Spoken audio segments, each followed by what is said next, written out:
अस्सलाम वालेकुम friends, welcome back again to my YouTube channel computer guide. आज की वीडियो में हम माइक्रोसॉफ्ट वर्ड के कुछ बेसिक शॉर्टकट कीज़ को डिस्कस करने वाले हैं जो आपको आगे जाके माइक्रोसॉफ्ट एक्सेल और पावर पॉइंट में भी काफ़ी जो है वो काम आ सकते हैं। तो चलिए आइए स्टार्ट करते हैं। ओके, सबसे पहले जो आपका शॉर्टकट क्या आता है वो आता है कंट्रोल एस। कंट्रोल एस का मतलब ये है कि आपको अपनी फाइल को सेव करना है। तो कंट्रोल और एस को साथ में कीबोर्ड में प्रेस करेंगे। जैसे ही प्रेस करेंगे तो ये आपसे फिर पूछेगा कि आपको अपनी फाइल को कहाँ सेव करना है। तो सिंपली आपको क्या करना है, ब्राउज करना है और लोकेशन को जो है वो सेट करना है। अपनी फाइल को कोई भी नाम दे देना है और फिर अपनी फाइल को जो है वो सेव कर देना है। ठीक है। उसके बाद सेकंड आपके पास कंट्रोल प्लस सी, मतलब आपको अगर अपनी फाइल में किसी भी टेक्स्ट, किसी पिक्चर या किसी भी फाइल को कॉपी करना हो तो मैं सिंपली यहाँ पे एक न्यू डॉक्यूमेंट क्रिएट कर रहा हूँ और यहाँ पे मैं लिख देता हूँ फॉर एग्जांपल पाकिस्तान। ठीक है। अच्छा, पाकिस्तान को मुझे जो है वो एक और दफ़ा यहाँ पे कॉपी करना है। तो एक तरीका तो ये कि मैं सिंपली सेलेक्ट करूँ, राइट क्लिक करके कॉपी कर लूँ और यहाँ पे पेस्ट कर लूँ।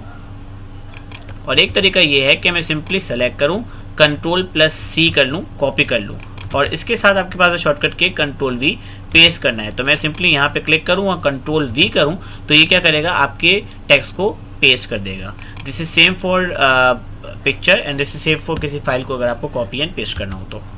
उसके बाद आपके पास है कंट्रोल प्लस पी। अगर आपको अपनी फाइल को प्रिंट करना हो तो आपको सिंपली क्या करना पड़ेगा कि आपको यहाँ पे करना है कंट्रोल और पी को साथ में प्रेस। आप जैसे ही कंट्रोल पी को साथ में प्रेस करेंगे तो ये आपको आपका प्रीव्यू बता देगा अपनी फाइल को और यहाँ से आपको अपनी फाइल को जो है वो प्रिंट कर देना है। ठीक है। उसके बाद है कंट्रोल एन। कंट्रोल एन का मतलब ये है कि आपको अपने डॉक्यूमेंट को एक न्यू डॉक्यूमेंट क्रिएट करना है।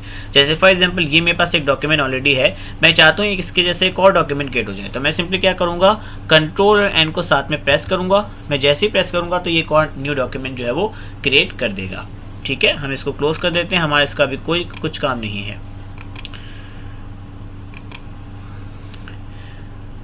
उसके बाद है इंटायर सिलेक्शन। अगर आपको इंटायर सिलेक्शन करना हो तो इंटायर सिलेक्शन का मतलब ये है कि फॉर एग्जांपल मैं कंट्रोल एन करके एक न्यू डॉक्यूमेंट क्रिएट करता हूँ। मैंने यहाँ पे एक लिखा हुआ है कि Pakistan is the Islamic country. ठीक है। अब मैं चाहता हूँ कि ये इस सब एक साथ जो है वो सेलेक्ट हो जाए। वैसे तो मैं इसको जो है वो माउस की भी कर सकता हूँ क्योंकि मेरे पास सिर्फ एक सिंपल सेंटेंस लिखा हुआ है, लेकिन अगर बहुत ज़्यादा टेक्स्ट होगा तो आप कंट्रोल ए कर सकते हैं। कंट्रोल ए क्या करेगा कि आपके डॉक्यूमेंट के अंदर जितना भी टेक्स्ट होगा उस सबको एक साथ जो है वो सेलेक्ट कर लेगा। कंट्रोल ए के बाद है कंट्रोल जेड। कंट्रोल जेड का मतलब यह है कि आपको किसी भी चीज़ को अंडू करना हो। तो इसका मतलब क्या है, जैसे फॉर एग्जांपल मैंने यहाँ पे अभी लिखा हुआ है text Pakistan is Islamic country. अगर मैं इसको हटाना चाहता हूँ तो मैं अगर कंट्रोल जेड करता जाऊँगा तो मैंने जितने भी अभी प्रीवियस सेक्शन परफॉर्म किए वो सबको क्या करता जाएगा, हटाता जाएगा। और कंट्रोल जेड के साथ ही है कंट्रोल वाई जो कि उल्टा है, रेडो करता है। अगर मैं फिर से कंट्रोल वाई करता जाऊँ तो ये क्या करेगा, ये फिर से जो है वो रिवर्स बैक करके आपकी चीज़ों को फिर से लाके आपको दे देगा। तो कंट्रोल जेड का मतलब है अंडू करना और कंट्रोल वाई का मतलब है रेडो करना। इसकी एक और एग्जांपल देख लेते हैं यहाँ पे। अगर फॉर एग्जांपल मैं यहाँ पे जाऊँ और यहाँ से जो है वो एक शेप बनाऊँ, ठीक है, और इसको मैं फिल कर दूँ, इसको आउटलाइन भी कर देते हैं। अब देखिए, अगर मैं कंट्रोल जेड करता जाऊँगा तो ये सब एक्शन को जो है वो पीछे लेके जाता जाएगा। ठीक है। और एक पता है कि इसने इसको रिमूव ही कर दिया। अगर मैं कंट्रोल वाई फिर से करूं तो देखिए सीधी से सब कुछ चीज़ें वापस आ गई। ठीक है। तो अंडू का मतलब ये है कि आपने जितने भी एक्शन परफॉर्म किए होते हैं उन सबको जो है वो बैक कर रहा होता है और कंट्रोल वाई क्या करता है, उसी को ही रिवर्स बैक कर रहा होता है, उल्टा कर रहा होता है। ठीक है। उसके बाद हमारे पास है कंट्रोल यू। कंट्रोल यू का मतलब है अंडरलाइन करना। तो फॉर एग्जांपल अगर मेरे पास इस टेक्स्ट को अंडरलाइन करना है तो मैं सिंपली सेलेक्ट करके, अगर मैं इसको डिलीट कर देते हैं, अगर इसको सेलेक्ट करके कंट्रोल यू करूं तो ये क्या करेगा, इसको अंडरलाइन कर देगा। ओके, कंट्रोल यू के बाद है control B. Control B means bold करना। तो फॉर एग्जांपल अगर मैंने लिखा हुआ है, मैं इसको सेलेक्ट करूं और कंट्रोल बी प्रेस कर दूं तो ये क्या करेगा, इसको बोल्ड कर देगा। पहले ये ऐसा था और बोल्ड करने के बाद ये ऐसा हो चुका है। ठीक है।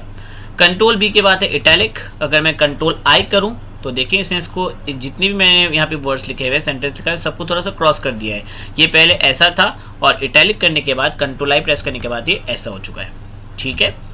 कंट्रोल आई के बाद है कंट्रोल ई। कंट्रोल ई का मतलब ये है कि अगर आपको आपके टेक्स्ट को सेंट्रलाइज करना हो तो अगर मैं कंट्रोल और ई को साथ में प्रेस करूंगा तो सीरीज देखिए हमारे टेक्स्ट को सेंट्रलाइज कर देगा।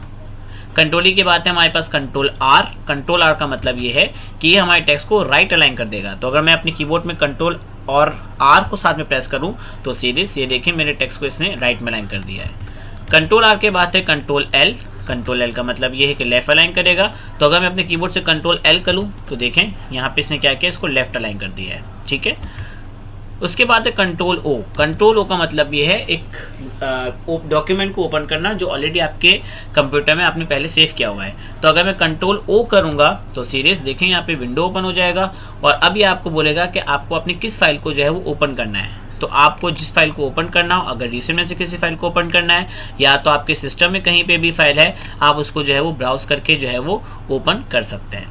ठीक है, कंट्रोल ओ के बाद है कंट्रोल के। कंट्रोल के जो है वो बेसिकली हमने अभी प्रीवियस क्लासेस में ही जो है वो हाइपरलिंक को डिस्कस किया था। तो अगर आपको डायरेक्ट हाइपरलिंक को जो है वो विंडो ओपन करना हो तो आप सिंपली अगर कंट्रोल के करेंगे तो ये क्या करेगा, आपका जो है वो हाइपरलिंक को इंसर्ट करने के लिए विंडो ओपन करके दे देगा। कंट्रोल के बाद है control F. Control F basically हम लोग फाइंड करने के लिए यूज करते हैं। ये हमारा आगे लेक्चर में आएगा कि फाइंड एंड रिप्लेस कमांड क्या होते हैं। तो आप जैसे ही कंट्रोल एफ करेंगे तो ये देखें यहाँ पे आपको जो है वो एक नेविगेशन पेन ओपन करके दे देगा जिसमें आप यहाँ पे अपने डॉक्यूमेंट में जो भी लिखा होगा उसको फाइंड कर सकते हो। कंट्रोल एफ के साथ ही है कंट्रोल एच। कंट्रोल एच का मतलब ये है कि अगर आपको रिप्लेस करना हो, चाहे वो फाइंड किया हुआ रिप्लेस करना हो या किसी और वर्ड को रिप्लेस करना हो, तो आप सिंपली अगर कंट्रोल एच करेंगे तो देखिए रिप्लेस करने के लिए भी फाइंड के साथ ही रिप्लेस भी जो है वो ओपन हो जाएगा। ठीक है, कंट्रोल एच के बाद है विंडोज की प्लस डी जो आपको डायरेक्ट डेस्कटॉप में ले जाने के लिए काम करता है। समटाइम ऐसा होता है कि हमारे पास सॉफ्टवेयर बहुत ज़्यादा ओपन होते हैं तो हम यहाँ से जो है वो हमारे सॉफ्टवेयर को मिनिमाइज़ कर रहे होते हैं, but this is not the only way. अगर मेरे पास यहाँ पे बहुत सारे सॉफ्टवेयर ओपन भी है तो मैं अगर सिंपली अगर अपने कीबोर्ड से विंडो की और डी को साथ में प्रेस करूं तो सीरीज डायरेक्ट आप शिफ्ट में डेस्कटॉप में जो है वो शिफ्ट हो सकता हूं। और लास्ट हमारे पास जो शॉर्टकट की है वो है alter tab. Alter tab basically जितने भी हमारे पास सॉफ्टवेयर ओपन होते हैं उनको स्विच करने के लिए। फॉर एग्जांपल अगर मैं ऑल्टर और टैब को साथ में प्रेस करूं तो सीरीज देखें यहाँ पे मेरे पास 5 चीज़ें ओपन है। तो ये पांचों चीज़ों को मैं ऑल्टर को प्रेस किया हुआ है, टैब को सिंपली मैं क्या कर रहा हूँ प्रेस करता जा रहा हूँ। तो मैं जिस पे भी रख रहा हूँ वो मेरे पास ये ओपन हो रहा है। अब देखिए मैंने यहाँ पे रखा हुआ है, अगर मैं इसको छोड़ दूँ तो देखें यहाँ पे आ जाऊँगा। अगर मैं फिर से ऑल्टर को प्रेस करके रखूँ, टैब की को मूव करता जाऊँ तो मुझे जहाँ पे भी मुझे इसे रोकना है टैब की को वहाँ पे रखूँगा और ये इसको ओपन करके आपको दे देगा। तो ये कुछ बेसिक शॉर्टकट्स हैं जो आप माइक्रोसॉफ्ट वर्ड वगैरह के अंदर जो है वो यूज़ कर सकते हैं। आई होप कि आपको ये जो है आज की जो बेसिक इन्फॉर्मेशन है, बेसिक शॉर्टकट कीज़ आपको जो है वो पसंद आए होंगे। मेरे चैनल को लाइक कीजिएगा, सब्सक्राइब कीजिएगा और प्लीज़ शेयर करना नहीं भूलिएगा। इंशाल्लाह नेक्स्ट लेसन मिलेंगे। अल्लाह।